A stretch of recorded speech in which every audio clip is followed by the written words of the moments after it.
Marina, hoy te hemos convocado como historiadora, investigadora de la Universidad de San Martín, entre otros establecimientos educativos, para que nos ayudes a pensar esta fecha tan particular del 1 de mayo, en una apreciación, si querés, bastante sintética, porque obviamente daría para un programa entero. Lo hacíamos en otras timpas, lo hacíamos en otros tiempos. Pero arranquemos por el contexto internacional. Primero unos minutos en cómo se llega a la conmemoración, a la celebración del 1 de mayo como el Día del Trabajador. Y bueno, yo ahí tenemos que empezar por la ciudad de Chicago, en Estados Unidos, ese reclamo de los trabajadores por las 8 horas de trabajo, que empezó un 1 de mayo de 1886, que fue evidentemente reprimido por el Estado, y terminó con el ahorcamiento de 4 trabajadores anarquistas el 11 de noviembre de 1887. Y en aquella época el movimiento reorganizado, ya en la pasada la Primera Internacional, armada la Segunda Internacional, liderada por socialistas y laboristas, deciden en 1889 proclamar el 1 de mayo como la jornada de lucha para perpetuar la memoria de los mártires de Chicago. Otro dato también interesante de esa Segunda Internacional es que también fue la que instauró el 8 de marzo como el Día Internacional de la Mujer Trabajadora, ¿no? Esto fue en 1910. Esa segunda internacional va a terminar su labor después de la guerra, del 18 entre el 19 y el 20. Y después pasaríamos a la tercera internacional, que tiene que ver ya con la Rusia soviética, ¿no? Pero bueno, continuando con con el tema que nos convoca hoy, que es el 1 de mayo, en la Argentina sabemos la gran inmigración de fines de los 80 y la llegada de trabajadores de todas partes, y sobre todo alemanes, que fundaron el Club de Gorbers, y que proponen el 1 de mayo del 90 una reunión para justamente conmemorar el 1 de mayo que la Internacional Socialista había declarado para perpetuar la memoria de los mártires de Chicago. Y hay una reunión en Recoleta, que de acuerdo a los datos de la época se juntan más o menos 2.000 personas, que para la época es muchísimo, en esa conmemoración. Y bueno, el club alemán dice de trabajadores alemanes dice que que esta conmemoración tiene que ver con la reunión del Congreso de París, del 1 de mayo del 89, instaurar este 1 de mayo del 90 como la fiesta universal de los trabajadores, con el objeto, dice, de iniciar la propaganda en pro de la emancipación social. Ahora, ¿cómo lo miraron los diarios en aquella época? A ver si te suena. La Nación, ¿no? Decía: había en la reunión poquísimos argentinos, de lo que nos alegramos mucho, ¿no? No sé si te dice algo.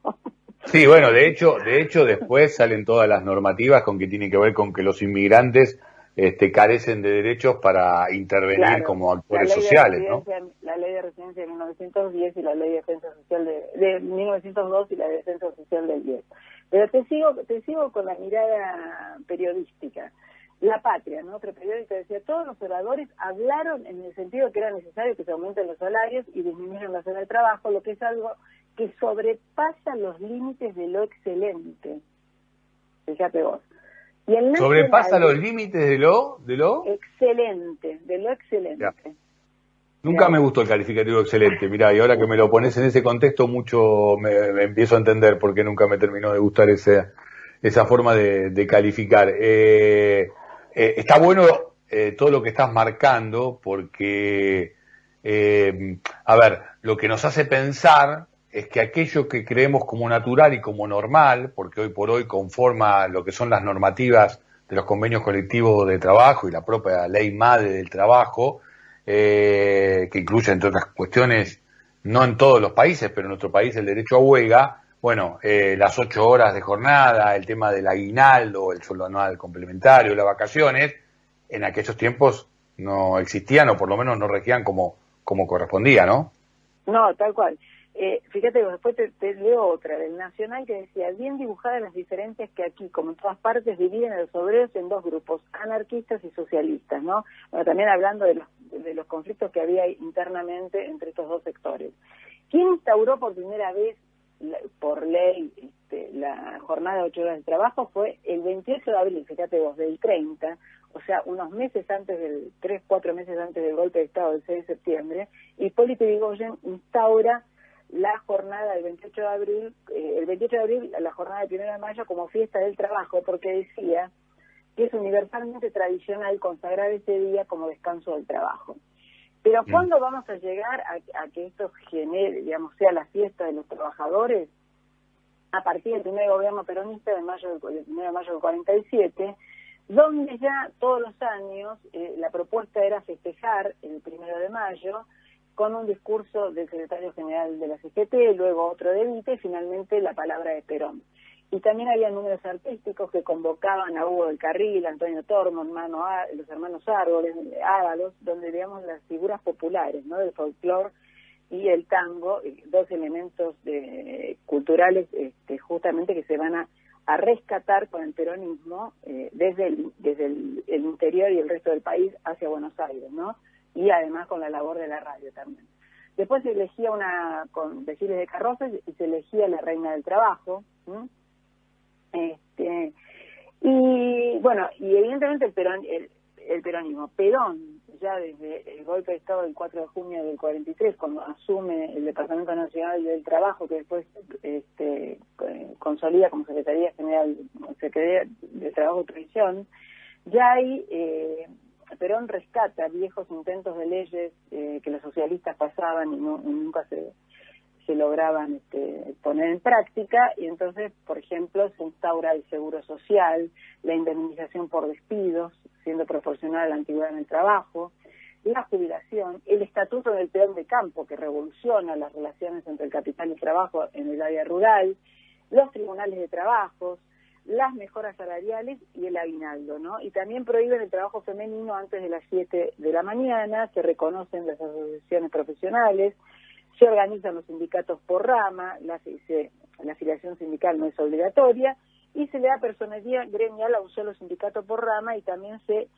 todo esto se instaura entre el 43 y el 46, antes de que asuma Perón, ¿no?, cuando Perón era secretario de Trabajo y Previsión en el gobierno de Ramírez, y después va a ser vicepresidente y ministro de Guerra durante el gobierno de Farre, ¿verdad?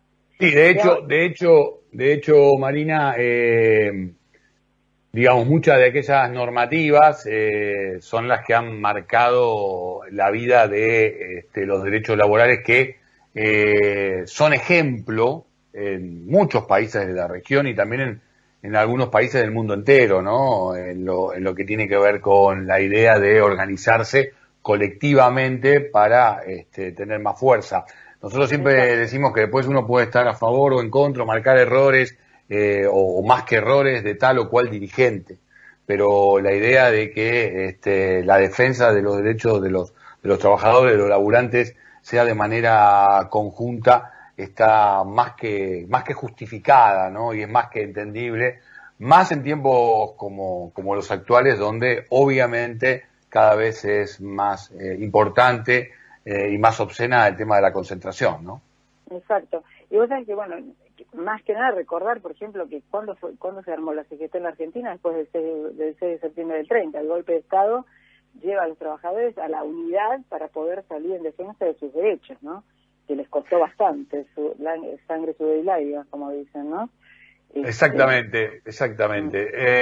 Vamos a seguir recorriendo aquí en Estado de Alerta, obviamente, todos estos temas. Vamos a seguir contando contigo para los hechos que han marcado nuestra historia, porque el aquí y ahora refiere justamente a muchos de estos acontecimientos donde el ser humano ha sido protagonista. Y puntualmente lo que vos decías recién, la dictadura cívico-militar que comienza Videla, Macera y Agosti, intenta desafiliar a los trabajadores de las organizaciones sindicales, y más allá que, bueno, obviamente que la lista de desaparecidos y detenidos mayoritariamente son estudiantes y delegados sindicales, principalmente de origen peronista, deciden no desafiliarse, ¿no? Aún en los inicios, donde más fuerte está la dictadura cívico-militar de aquellos años. Te mandamos un beso gigante, Marina. Dale. Te agradecemos esta recorrida y, por supuesto, para vos también, feliz día del trabajador y de la trabajadora en el día de mañana. Dale, te puedo tirar así un dato de un libro excelente de Susana Torrado, donde justamente explica cómo el golpe de Estado fue directamente... Una capa, Susana Torrado. Tuve la oportunidad de escucharla ¿cómo se llama? En el Museo de la Memoria, haciendo un recorrido. Ella además es investigadora del CONICET, y una capa, sí, dale, por favor, recomendalo. Bueno, digamos, porque ahí en ese trabajo de la estructura social de Argentina, justamente realmente te abre la cabeza de cómo el proyecto de la dictadura tiene que ver con esto que vos nombrabas antes, ¿no? Y recordemos que Susana Torrado fue aquella a quien Carlos Saúl y su ministro de Economía la mandaron a lavar los platos, ¿no? ¿Te acordás? Sí, claro, ¿cómo no me acuerdo? Marina, te mandamos un beso grande. Dale. Y una cosa te digo, nada más, para terminar, la última. Ojo que una historiadora tenga problemas con la memoria, casi que es un tema de diván, ¿eh? Te la dejo picando. Te la dejo picando. Te la dejo picando. Es súper común. Te la dejo picando esto. Porque una historiadora tenga problemas de memoria es casi un tema de diván. Dale. Marina Charamonti, historiadora, investigadora de la Universidad de San Martín, de la UNSAM, pasó por aquí por Estado de Alerta, pasó por aquí por la radio cooperativa.